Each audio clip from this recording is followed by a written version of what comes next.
എന്താണ് എല്ലാവരും വിശേഷം? ഒരുപാടായി വീഡിയോസൊക്കെ ചെയ്തിട്ട്. പക്ഷേ കുറച്ച് പേരെങ്കിലും എന്നെ അന്വേഷിച്ച് വന്നിട്ടോ. ഇന്ന് സ്കൂളിൽ ഓണപരിപാടിയൊന്നുമല്ല. ഇസ്രാക്ക് ഇവിടുത്തെ യൂണിഫോം ഇതുവരെ കിട്ടിയിട്ടില്ല. അപ്പോൾ ജസ്റ്റ് പട്ടുപാട് ഇട്ട് കൊടുത്തു എന്നുള്ളൂ. ഇന്ന് മുതലൊരു പുതിയ ശീലം തുടങ്ങിയാലോ എന്ന് വിചാരിച്ച് ഇറങ്ങിയതാണ്. വേറൊന്നുമല്ല, രാവിലത്തെ ഈ നടത്തം. അങ്ങനെ ഒരു 6:30 ആയപ്പോൾ ഇസ്രമോള് പോയി. അപ്പോൾ ഞാൻ ഷൂ ഇട്ട് ഇറങ്ങിയിട്ടുണ്ട്. റോഡിലത്തെ നല്ല ഭംഗിയുള്ള കാഴ്ചകളൊക്കെ കണ്ടിട്ട് ഇറങ്ങി. ലൈഫ് എല്ലാവർക്കും സെയിം അല്ല എന്ന് കാണിച്ചു തരുന്ന കുറച്ച് സീനുകളാണ് ഇതൊക്കെ. അങ്ങനെ നടന്ന് പാർക്ക് എത്തിയിട്ടുണ്ട്. നമ്മൾ റൂമിൻ്റെ അടുത്തുള്ള പാർക്ക് തന്നെയാണ് കേട്ടോ. പിന്നെ ഈ രാവിലത്തെ നടത്തം എന്തിനാന്നല്ലേ, ഈ രാവിലെ ഉണ്ടാവുന്ന പ്രാന്ത് പിടിക്കലൊക്കെ ഉണ്ടല്ലോ, അതൊക്കെ മാറാൻ ഈ നടത്തം നല്ലതാണെന്ന് എവിടെ കണ്ട്. അപ്പോൾ ഒന്ന് പരീക്ഷിച്ചൊക്കെ ഇറങ്ങിയതാണ്. നല്ല ബഹളമുള്ള പാർക്കാണേ ഇത്. ഈ രാവിലെ ആയ കാരണമാണ് ഇത്ര സൈലൻറ്റ്. അത് കാരണമാണ് രാവിലെ തന്നെ ഇറങ്ങിയത്. വൈകുന്നേരം ഈ വൈബ് കിട്ടില്ല.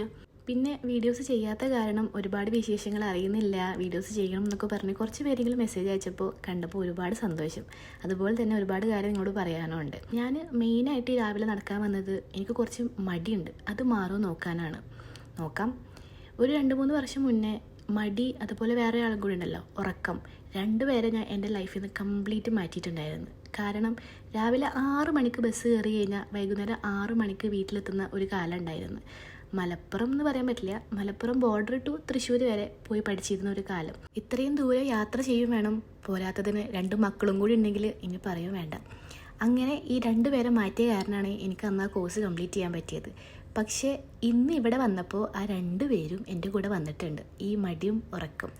ചിലപ്പോൾ ഞാൻ വിചാരിക്കും, എന്തിനാണ് ഇങ്ങനെ മടി പിടിച്ചിരിക്കുന്നത്, ചെയ്യാനുള്ള കാര്യങ്ങളെല്ലാം വേഗം ചെയ്ത് തീർത്തൂടെ, എന്നിട്ട് ഉറങ്ങാലോ അത്. പക്ഷേ ചിലപ്പോൾ വിചാരിക്കും, എന്തിനാണ് നമ്മൾ ജീവിക്കുന്നത്, ഇഷ്ടപ്പെട്ട കാര്യങ്ങളൊക്കെ ചെയ്യാനല്ലേ, അപ്പോൾ കുറച്ച് മടിയോ ഉറക്കമൊക്കെ ആവാമെന്ന്. ഇതിനെ പറ്റിയിട്ട് നിങ്ങളുടെ അഭിപ്രായം എന്താണ്? ഈ മടിയും ഉറക്കമൊക്കെ എന്തുണ്ടെങ്കിലും കമൻറ്റ് ചെയ്യാം കേട്ടോ. അതുപോലെ മടി മാറാനുള്ള വല്ല ടിപ്സ് ഉണ്ടെങ്കിൽ അതും കമൻറ്റ് ചെയ്യാൻ. ഞാനിന്നൊരു 5000 സ്റ്റെപ്സ് കണക്കാക്കിയിട്ടാണ് വന്നത്. ഏകദേശം അതിൻ്റെ അടുത്ത് എനിക്ക് പറ്റി. നമ്മൾ സ്കൂളിൽ സ്പോർട്സിനൊക്കെ ഒരു 400 മീറ്റർ കൂടുമ്പോൾ പറയില്ലേ, ഫസ്റ്റ് റൗണ്ടൊക്കെ മെല്ലെ ഓടണം, എന്നാലേ കംപ്ലീറ്റ് ചെയ്യാൻ പറ്റുള്ളൂ എന്ന്. ഞാൻ ആ കാര്യം മറന്നിടൂ. ഇവിടെ എത്തിയപ്പോൾ 1-2 റൗണ്ട് നല്ല സ്പീഡിൽ നടന്ന് പിന്നെ വെയ്യാണ്ടായി. അതുപോലെ ഇതൊക്കെ പറക്കി ഇവിടെ നിന്നാൽ ഇവിടെ നിൽക്കലേ ഉണ്ടാവുള്ളൂ, നമ്മളെ കാര്യം നടക്കില്ല. അവിടുന്ന് ഇതുവരെ എത്തിയപ്പോൾ പിന്നെ വെയ്യാണ്ടായി. അപ്പോൾ കുറച്ച് നേരം കൂടി അവിടെ ഇരുന്ന്. ഇവിടുത്തെ ആൾക്കാരൊക്കെ നടക്കാൻ വരുന്നത് കണ്ടില്ലേ, നല്ല ഊതിൻ്റെ സ്പ്രേ ഒക്കെ അടിച്ചിട്ട്. നമ്മളാണെങ്കിലോ കാണാൻ വയ്യ. അങ്ങനെ ഇല്ലാത്ത ശക്തിയൊക്കെ എവിടുന്നോ ഉണ്ടാക്കി നടന്ന് അവസാനം റൂമിലെത്തിയിട്ടുണ്ട്. ഇത്രയും നടന്ന് നമ്മുടെ AC റൂമിലേക്ക് ഇങ്ങോട്ട് കയറിയപ്പോണ്ടല്ലോ നല്ല തണുത്ത വെള്ളം കുടിച്ച പോലത്തെ ഒരു സുഖമായിരുന്നു. അപ്പോൾ ഒരുപാട് വിശേഷങ്ങൾ ഉണ്ടായി പറഞ്ഞില്ലേ, അതിലൊന്നാണ് ലൈക്കാൻ്റെ ഫാമിലി എല്ലാവരും ഇവിടെ വന്നിട്ടുണ്ട്. അപ്പോൾ അവരുടെ അടുത്ത് ഐബക്ക് നല്ല സേഫായിട്ട് ഉറങ്ങുന്നുണ്ട്. ഇത്രയും സ്റ്റെപ്സാണ് ഇന്ന് കംപ്ലീറ്റ് ആക്കിയത്. അപ്പോൾ ബാക്കി വീഡിയോസായിട്ട് നാളെ വരാമെന്ന് പറയണില്ല, പിന്നെ വരാം. മടി.